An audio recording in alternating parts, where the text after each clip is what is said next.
This is an interview with Dante Leon, one of the top Canadian Jiu-Jitsu competitors in the world. He's a former KASAI and Who's Number One champion, along with being a two-time IBJJF no-gi world champion. Dante also has two ADCC bronze medals, and he's currently preparing for his second match at One Championship, where he will be facing Tommy Langaker. Hey, Dante. I know you've got obviously quite a big match coming up now at One Championship with Tommy Langaker. Langaker, sorry. You've actually faced each other before, haven't you? It was a little while ago now, about 6, 7 years ago, I think. Yeah, 2018. Yeah. Yeah, I think that was in the gi as well, wasn't it? Yes. Yeah. Can I ask, is there anything that you've sort of taken from that previous match that you're bringing into that one, or is it really too long ago to sort of base anything off it? Yeah, I think some things you could take away from the match, even though it was so long ago. I think, Tommy's obviously still really good. He was really tough back then. He's still really tough now. But given what's happened in the meantime, I think uh, it'd be silly of me to make any kind of real assumptions or think I know anything because I had a match with him back then. That was when Tommy was predominantly a gi competitor, and so was I. And now we're pretty much both just no gi only. I haven't seen him do the gi in a really long time. I haven't done the gi in a long time as far as competing on a high level. So yeah, I'm sure we both changed quite a bit. I'm sure any like preconceived things I have going into the match could be detrimental to me. If I think that he's going to be as strong as he was before, he could be weaker, he could be stronger. These are all things that could, play negative towards me if I make those assumptions. So yeah, it's been 6 years, been a long time, been career path changes for he and I both. So I'm sure there's going to be a lot of differences.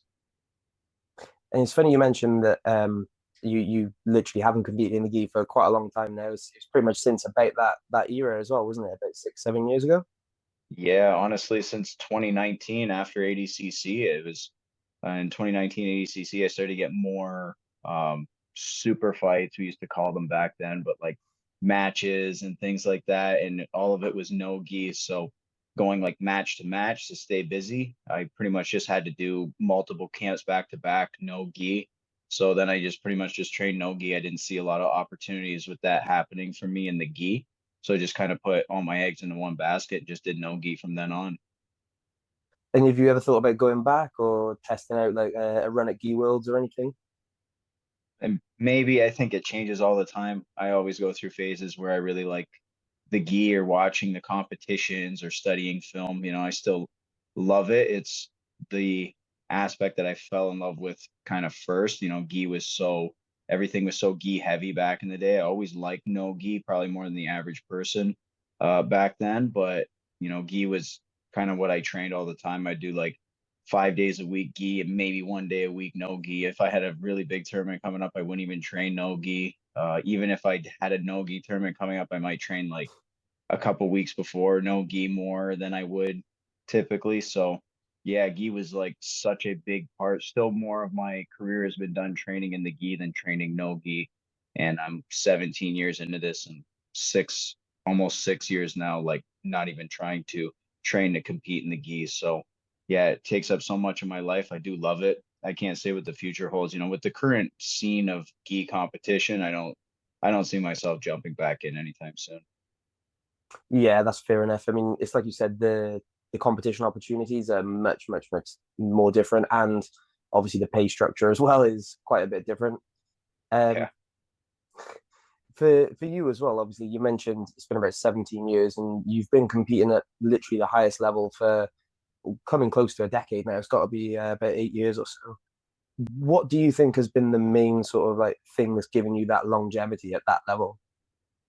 I think I've been really consistent, not just consistent in competition results and consistent in training or work or my career, my personal side of things, but I've been really consistent in being able to adapt to, every so often there's a new wave of jujitsu, there's a new wave of talent that comes in and the game changes a little bit. You see, even from the high level people, they start to favor different techniques or they change or evolve their game. And I've done a really good job of staying ahead of the curve a little bit, noticing trends in the game, staying ahead, staying well trained, and evolving every, you know, couple of terms or couple of trials that new wave or the technical side of things really changes. I've done a really good job evolving. So I think that's one of the things that I have over a lot of people.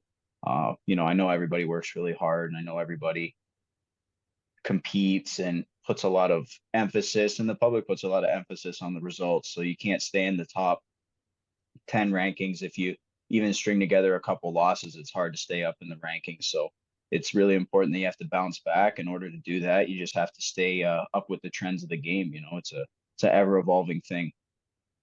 Yeah, and you are right that you've stayed right there with every new generation that's come in over the last couple of years. And I think a good example of that for you is obviously ADCC 2024 when you beat Mika, which is at this moment in time, the last like 3 years, kind of unheard of really that anyone's been able to stop him. But not just that, you also beat Giancarlo as well, which was, I think, that absolute run at the ADCC 2024 was huge.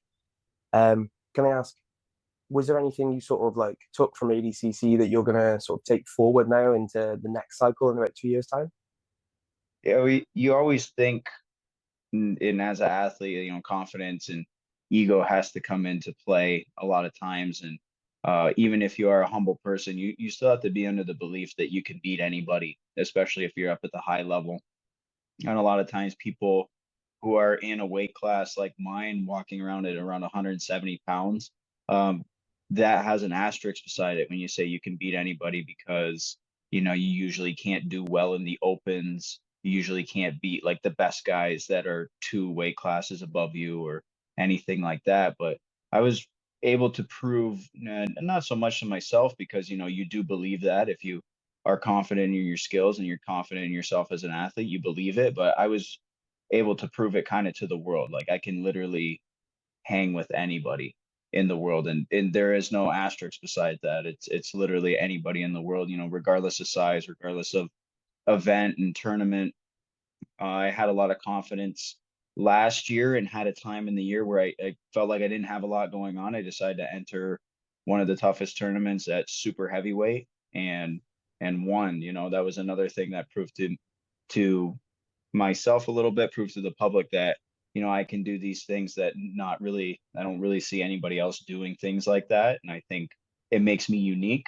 It makes me unique as an athlete, it makes me unique as a grappler. But it it's reassuring as far as like what I believe in myself, and it reassures the fans that, like, yeah, this guy can literally beat anybody. I feel like from the last topic, when you've been around for a long time, people want to forget you, or people are ready for other people to come in. These new characters, new faces, they have new attitudes and personalities, and that's the natural way of sport. I was one at one point, that young guy who came in and kind of burst on the scene, and some people kind of liked my jujitsu and steered their attention from the past generation guys or the past generation of great grapplers onto me. So while it's happening now, it's kind of one of those things that's just a reminder to the public, like, I'm still here, I can still do this, and still getting better. Yeah, that's exactly right. I think as well that for a lot of people, I know reading a lot about it and working in the media myself, you see it a lot that coming into that absolute division, I think a lot of people saw that bracket and had Nika pegged as one of the lighter guys that might make a deep run. So I think the fact that you beat him and then, as I said, beat Giancarlo at bronze as well was amazing. But they're the two champions from anywhere near your weight class. You know what I mean? Mhm. The next one up is what, like 40 pounds heavier. That's huge. Yeah, the next one up was Kainon. I couldn't beat him, so like that was like where the train kind of stopped, I guess, was the 99 kilo guy. But still, I think you're the only person that kind of didn't sub throughout the whole weekend. So I mean, Right. that in itself is pretty impressive, really.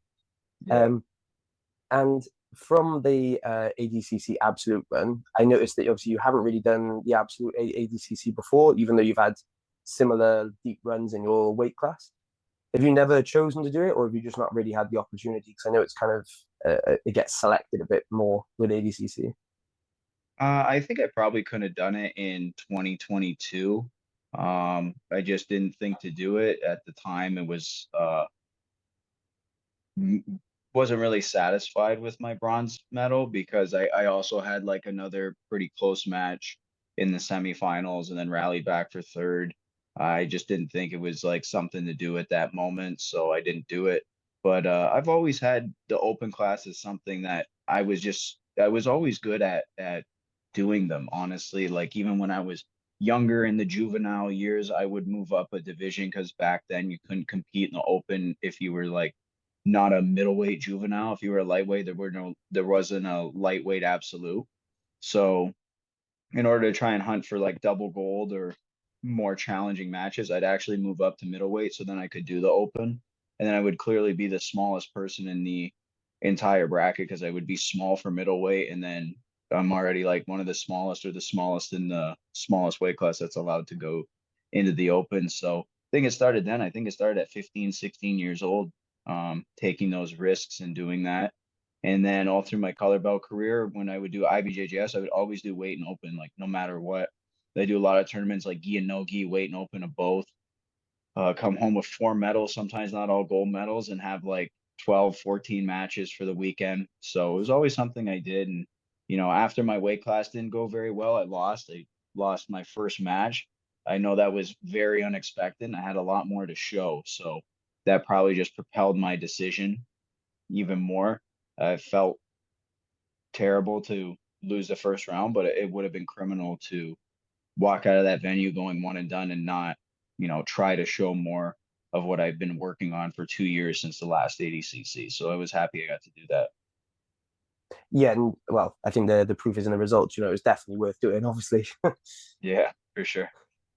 And for you, I know obviously from a lot of bit of research that I've done, you actually started out before doing jiu-jitsu. You did quite a bit of striking as well, didn't Yeah, honestly, growing up, my dad was a lifetime martial artist.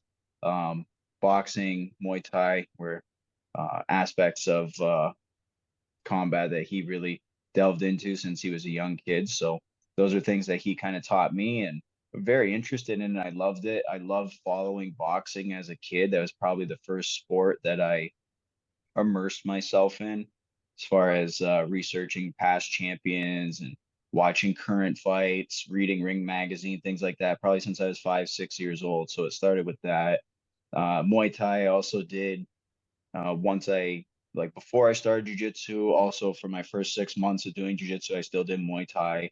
And then it never became a thing like I didn't like it anymore. It was just like jujitsu was such a real thing for me. It was what I really enjoyed doing and really wanted to do.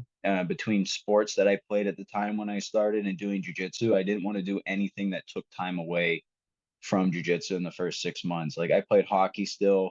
I knew kind of going in that my jujitsu schedule would be a little bit restricted because you have games, you have practices, you have tournaments to travel to.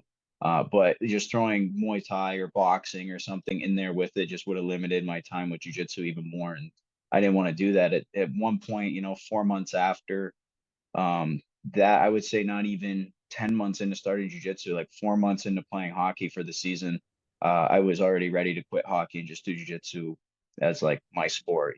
So yeah. you? And have you ever sort of, tried tested the waters with striking since then? Like, have you ever, dipped your toes into a few classes, or have you just been focused on jiu-jitsu ever since, kind of thing? I mean, honestly, I would do some boxing classes or boxing workouts for cardio because I thought it was great for cardio. It's a different cardio. Like, no matter how good a shape you're in, you get tired if you're not striking all the time, if you're not constantly working out in that way. It's a far different cardio. It's a far different fatigue. So it was a good thing and still is a good thing to challenge me. But I've never done it, and this is probably why I like it so much still, is I've never done it super seriously. I've never really gone in with the intention that I'm going to get in shape for a fight or that I'm going to transition to MMA or I'm going to take this random boxing match or boxing fight. And like I never did it for that. I just did it because I thought it was a really cool thing. I was introduced to it young and I enjoy it. So I think that's why I've always liked it. That's why I've always enjoyed doing it more so than a lot of people who do it to fight. I think sometimes they might not like it as much. Yeah, well, I think, like you said, the pressure's off kind of thing, isn't it? It's a hobby, not a career defining moment kind of thing. Right. Um, that's actually the next thing I was going to ask, obviously, because since signing the contract with One Championship, I know quite a few grapplers have taken the opportunity to build the start of an MMA career with One as well. Is that something that you would ever consider on the horizon, or are you solely focused on jiu-jitsu, really? I mean, I can never say what I'm going to do in the future. I can never like see, okay, things can change, guys are funny. Sometimes we go through something in our lives and we want to do something different, but I'm very confident that I will just do jiu-jitsu for my career. I will train and compete for as long as I can. And I have a lot of years left, I think I have at least a decade left of being at the top. So I have a long time left. I have a long time to grow with this sport, to help this sport grow. I think one's a great platform for that. It gives me a opportunity to reach a massive region of the world that, typically with our sport and typically with where we are based as athletes, we never have a chance to reach. And I think that's a, a pivotal part in changing the landscape of the sport and helping make the sport go global. I think it's great that you have someone, myself, I'm a Canadian, trained in America, and I'm going against a Norwegian guy, and we're both two of the best in the world. And we're doing it in Bangkok, Thailand. That's very special. It's not like he's from Norway, I'm from the US, and I took a 2 hour flight. He took a 14-hour flight to get there. I mean, it's truly an international event. It's truly a global spectacle, and it's cool. And I think I have a lot more work that I can give. I think I have a lot more I can give to the sport. And I think with jujitsu, I can continue to do it with just jujitsu and just submission grab. Yeah, and you've hit the nail right on the head as well with a lot of One events. They're bringing grapplers from literally all around the world together in major stadiums as well. And for you and Tommy, obviously, I think the lightweight division, obviously, there's not a huge number of competitors in there, so it's pretty much a clear path to the title, obviously, and a match with Cade potentially if you do win this. Is that something that you're aiming for after the Tommy match, or are you putting that out of your mind for now? Yeah, as far as the title, I mean, the title is always the goal. Um, Before ever signing with one, I wanted to win the one belt. That's just how I've always been. Um, I like to gain, I like to collect the titles that will kind of give me a legacy, you know what I mean? And I've gained and acquired pretty much all belts of every single promotion. And in my opinion, the most prestigious one and the one that I have missing is one FC. The best grapplers are over there. There's not a lot of grapplers when you look at them compared to some other events, but the best ones are there. The real ones are there. Anybody who's not going over there to compete, there's an argument to be said that they don't want to be in a division that just has like 4 or 5 active guys that are just literally the best dudes in the world. So it's a meat grinder over here. It's tough. It's talented. It's not easy. There's no easy path. There could be a shorter path to the title, but there is no easy path to the title. So as far as the belt, I'm in no rush to the belt.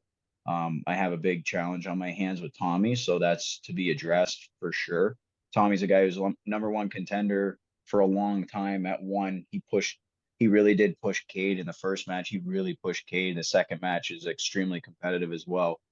Excuse me. So, I think beating Tommy really puts an exclamation point on it all. But I'm not in a huge rush to like get to the title, just get to the title and then fizzle out. I want to build up a reputation more, just like I said about placing in the open kind of gives validation to your work and shows the fans. I think winning 3 or 4 matches and beating all the best guys in the world while doing that and climbing the ladder that way, I think that proves that you're a number one contender, and I think I can do that. So after Tommy, if it's another fight that we need to have with somebody to kind of solidify my place on the mountain over there, then so be it. But those are all things we can look at after the match for sure. Yeah, I think it is important as well for any athlete to only ever, although you've obviously got grand goals, you kind of need to take it one step at a time as well, don't you? Yeah, for sure. I mean, you can always look ahead. You always have bigger plans, and you always zoom out. It's good to zoom out a little bit and look down the line or look at some different scenarios, but it's it is important to like stay focused on the task at hand. You know, there's a lot riding on the matches that are coming up now, not only just because of the event that it's on, but just what's uh what's attached to it. You know, it paints a new title landscape, it paints a new ranking landscape depending on the result of the match. And a lot of things are to be considered about whatever match or whatever task is at hand, more so a lot of times than, you know, what you're going to do after, what you're going to do in a year from now. Yeah, and you mentioned as well the sort of collecting of different titles and different promotions, and you have won quite a few now over the years. Yeah. But obviously, one thing that I think has been the main sort of like storyline for this year in grappling is obviously the whole Craig Jones Invitational and ADCC sort of showdown on that weekend. Um, I don't know if you're at liberty to say at all, but were you one of the people that was proposed to go to CJI, or would you always sort of stuck with ADCC?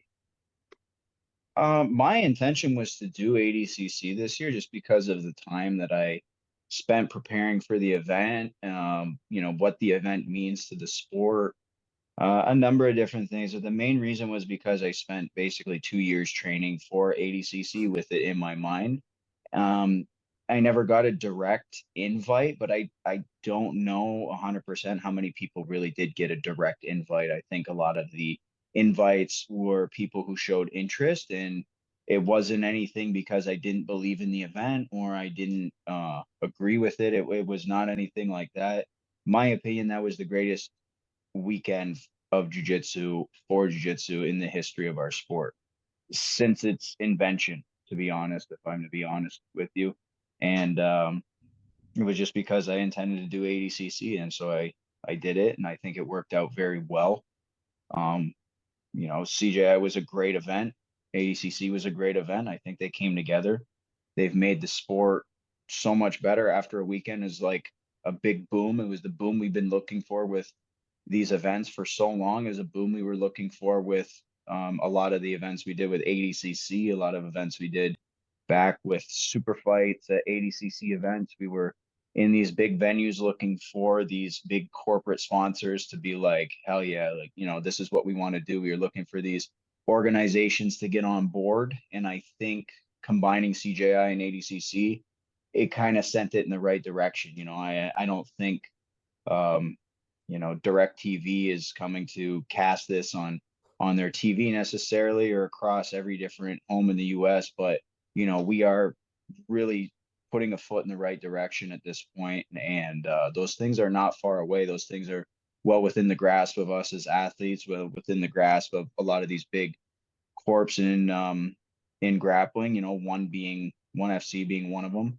and you know, overall, I don't think anybody should have any kind of negativity towards either event. And I don't really think any of the athletes do, especially the ones involved in either event. I don't think anybody has any kind of negativity to say, really shouldn't. You know, it's a very positive thing. And at the end of the day, it really only helps us. It really only helps the events that we are signed with and we are competing for. So, you know, at the end of the day, everybody's going to win.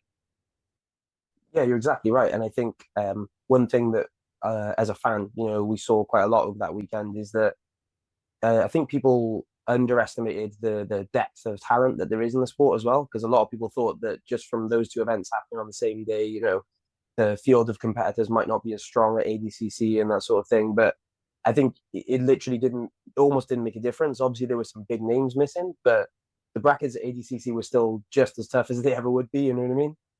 Yeah, I mean, I I don't think that many gold medalists have competed in an open class at ADCC in like maybe ever. Like pretty much every single champion was in the open class competing. 66, 77, 88, 99 were all in there. 99 plus was the only gold medalist that wasn't competing, but Philippe also did a super fight with Gordon for like 40 minutes before the tournament. So like, you know, it was probably one of, if not the deepest open that has ever been in ADCC as far as results on the day. So, you know, when you have another tournament that took out a lot of guys who would have competed in the open. 88 to 99 plus was the most affected by CJI. Those were like a lot of the bigger, really good guys who would be weapons in the open, and would be weapons in the bigger weight classes. Even with all of them at CJI in the two different divisions, the open and the divisions were still as deep as they were. And then vice versa. Even with ADCC going on, CJI was still able to build arguably one of the greatest brackets, ever made for jiu-jitsu. So it's just amazing all around. When you describe it, the more you describe it, it's hard to be negative. Yeah, you're exactly right. I think there is nothing to be negative about. Yeah. And then obviously Craig's already announced that he's planning CGI 2 for this for 2025 now. I know one generally do allow competitors to do CJI, ADCC, and everything like that. So is that something that you would be interested in doing this year, and there is no conflict or anything? Yeah, 100%. 100% I'd be interested in doing it. I think what he's doing is great. I think if it makes sense and it lines up with the schedule, then it's gonna 100% become something that grapplers start taking very seriously and looking at a annual or biannual kind of event or kind of thing.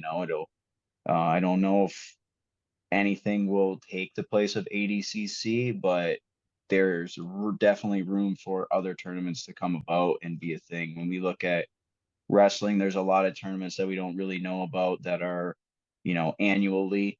And some of those tournaments nowadays are not as tough as they used to be.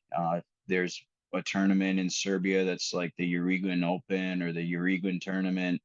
Used to be the toughest tournament you could ever win, and now a lot of people think and talk about how it's not necessarily the same. When another tournament's going to come along or someone's going to breathe life into that event again, and it's going to quickly become like a tournament that's very respectable and might not be an Olympic gold medal, but you might have had like way tougher matches or way better competition to go against. So they're all things that are going to add to our legacy. Being a CJI champ, that changes Cade's legacy. It changes Nicky Rod's legacy.